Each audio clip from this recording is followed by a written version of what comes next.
So this audio is and video is from All In with Chris Hayes last night, and there were things that I wish I had sort of framed a little bit differently as this, but I got really pissed at one point in terms of Michael Steele's what I thought was wanting to have it both ways. I mean, Steele starts off here saying something that I think is pretty reasonable. We've just heard Donald Trump's on the show. We just heard Donald Trump's speech or his statement. And Chris Christie saying, this is what a guy who's inexperienced sounds like. Not, hey, this is incredibly disturbing. And it's even more disturbing that this guy is up in the polls. Marco Rubio, we're in a class of civilization. Ted Cruz, this is not my policy. My policy is different from this. So they all have issues on it on a technocratic level. And so Steele starts off good, but it quickly goes south. Here is Hayes introducing Michael Steele. Joining me now, MSNBC political analyst and former RNC Chair Michael Steele, and Sam Seder, MSNBC contributor and host of the Majority Report. Michael, I'll begin with you. Your thoughts? Why? You knew it was coming to you, buddy. Yeah, I did. Yeah, no, they call Rand Paul an isolationist. That's the great irony here. I've never heard of anything that's so antithetical to our Constitution, but not just the Constitution. That's paper, words on paper, to the intrinsic values of this nation. The other Republican candidates, well, I appreciate their condemning it. They have to figure out how to pull this conversation away from the ledge on which it now finds itself. Mm-hmm. I don't understand. I get the fear and the frustration that a lot of Americans. All right, pause it. All right, just listen to that. They've got to figure out, these other candidates have to figure out a way in which to pull this conversation back from the ledge. The reality is, whether it was them harping on the Islamic Center near Ground Zero, whether it's Lindsey Graham saying anything with "al" before it in the Middle East, more or less we should bomb, whether it's all the immigration talk of like, let's only let Christians come in from Syria. These kids, these parents who are getting bombed out of their homeland, let's only let in the Christian ones.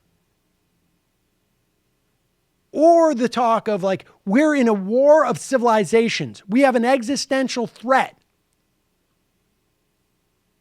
That is what brought this conversation to the edge of the cliff. It's just Donald Trump is just taking one step further and just hanging on with the rope, saying, look at me. That's all. That's the only difference here. He's just falling to a logical conclusion, the premise they're setting up. Continue. Have and feel. I thought the president's milquetoast speech last night was just that. It didn't do very much to alleviate that fear. And he started talking about things that people really aren't focused on and concerned about, like gun control and being nice to your neighbor. They get that inherently, Chris.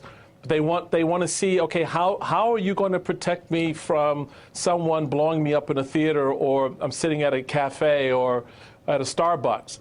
That's where their intrinsic concerns are. And Donald Trump is unfortunately playing into that in a way that I think is at the end somewhat dangerous. Let me say something. I want to get your response to that because I know you want to say something. Two things. One, when I'm fearful, I find a little bit of milk and a little bit of toast calms me right down. Second of all,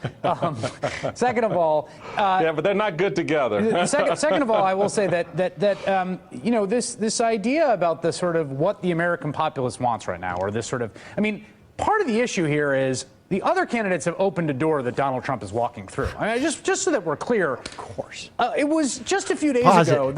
I think you can hear me off. I'm getting really, really agitated. I think you could hear me, like, inadvertently say, "Of course."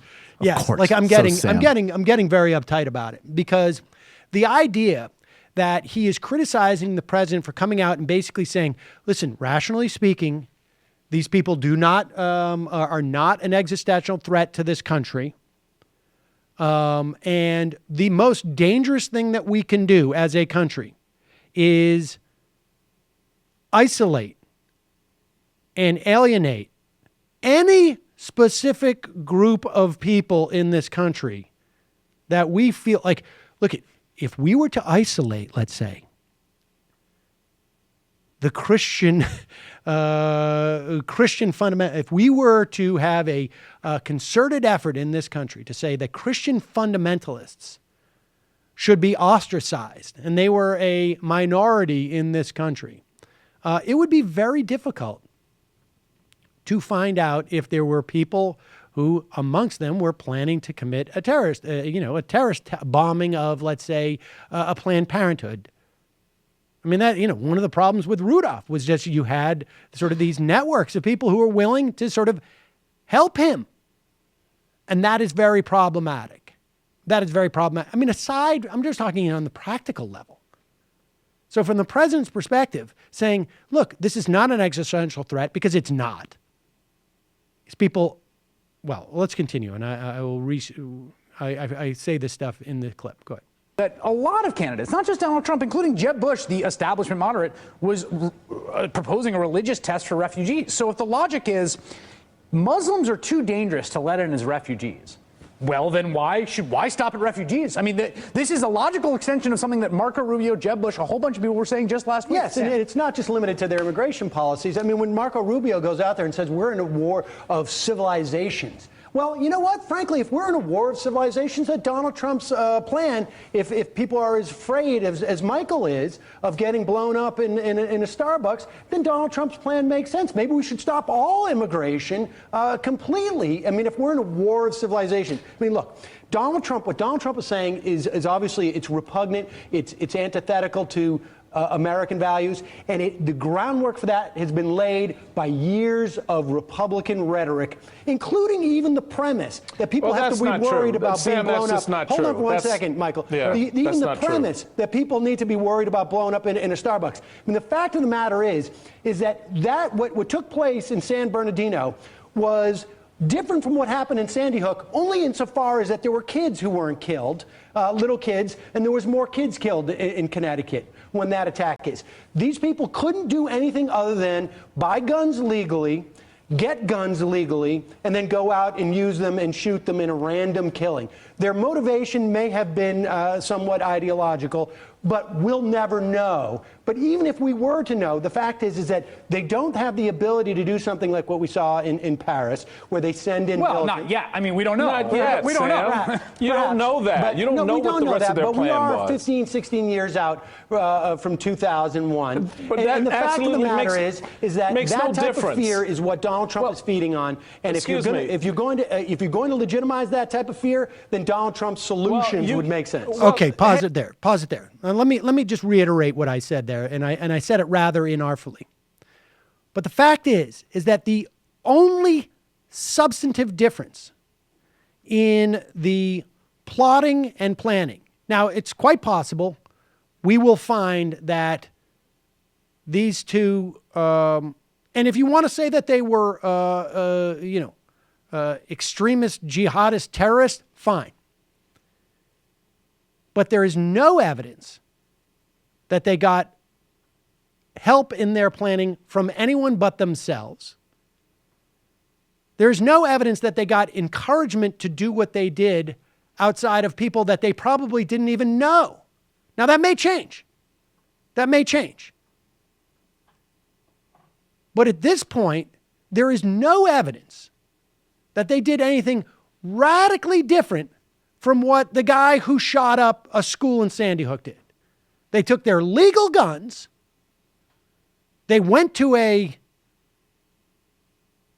this case, this guy went to his workplace. We don't know why he started there. It's not a terribly effective place necessarily, I guess, for random terrorism, but whatever. And he shot up a bunch of people. And in this instance, he didn't take his own life.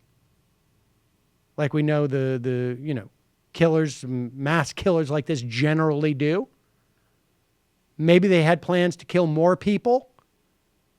But their means and the existential threat that they presented to this country, identical.